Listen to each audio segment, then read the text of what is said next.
Hallelujah, hallelujah, hallelujah, hallelujah.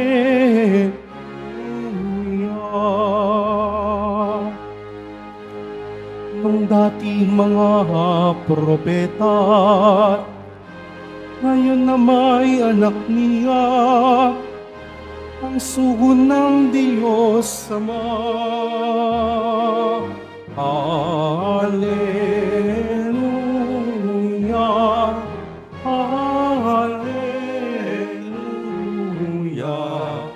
hallelujah, hallelujah.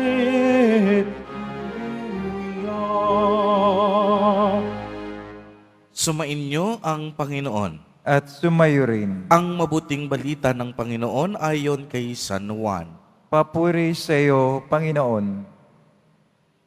Nang suguin ng mga Hudyo sa Jerusalem ang ilang saserdote at levita upang itanong kung sino siya, sinabi ni Juan ang katotohanan.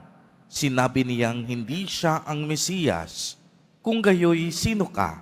Tanong nila. Ikaw ba si Elias? Hindi po, tugon niya. Ikaw ba ang propetang hinihintay namin?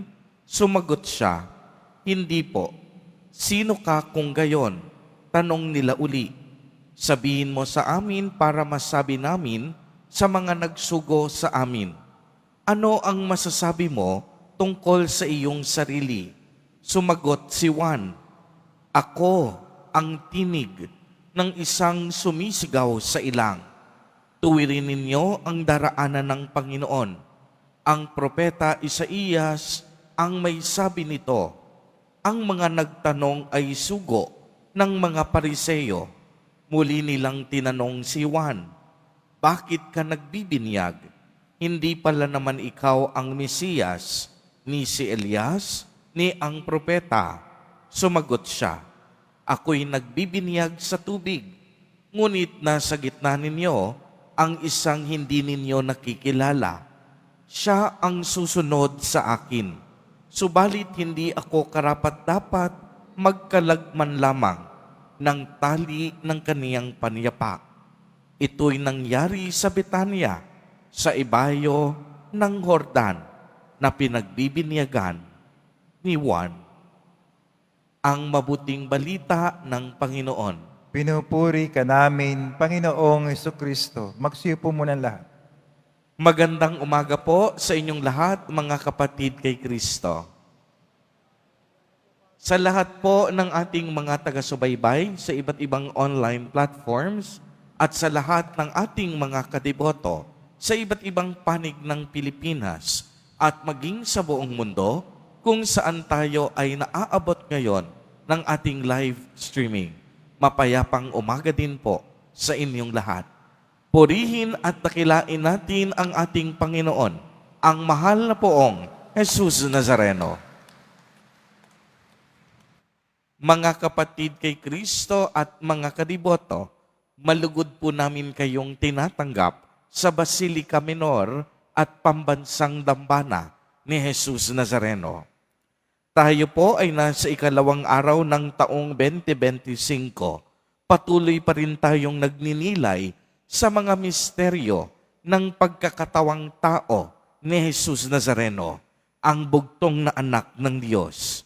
Ating inaalala ang kaniyang pagsilang at pagpasok sa kasaysayan ng tao upang maganap ang dakilang kalooban ng Diyos Ama na mailigtas tayo mula sa kasalanan at kamatayan.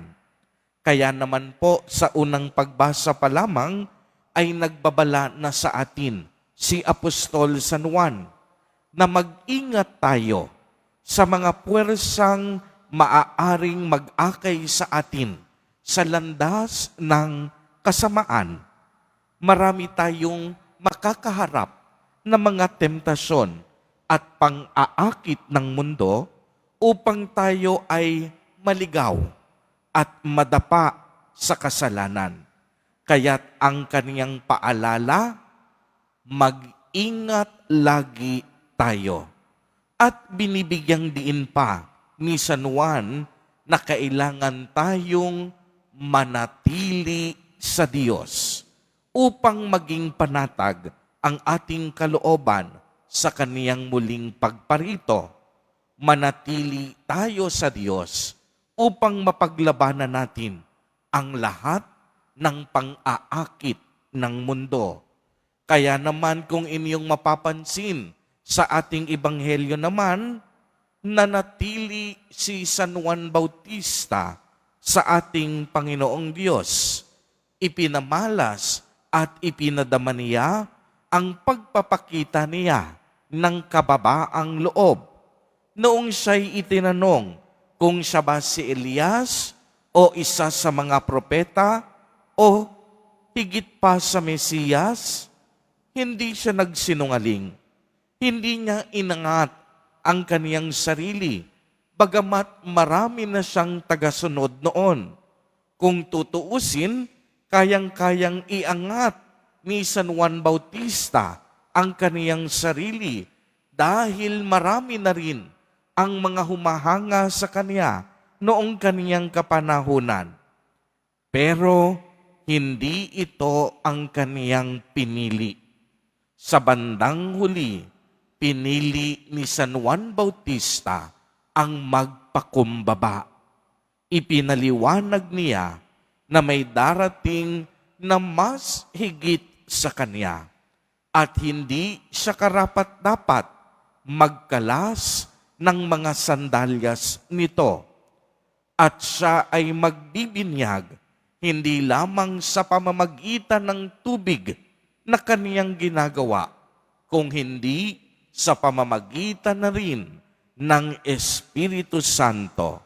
At ang darating na ito, walang iba kung hindi ang ating Nuestro Padre, Jesus Nazareno, na mahigit 2,000 nang nakakaraan, sinilang sa sabsaban ng ng Bethlehem.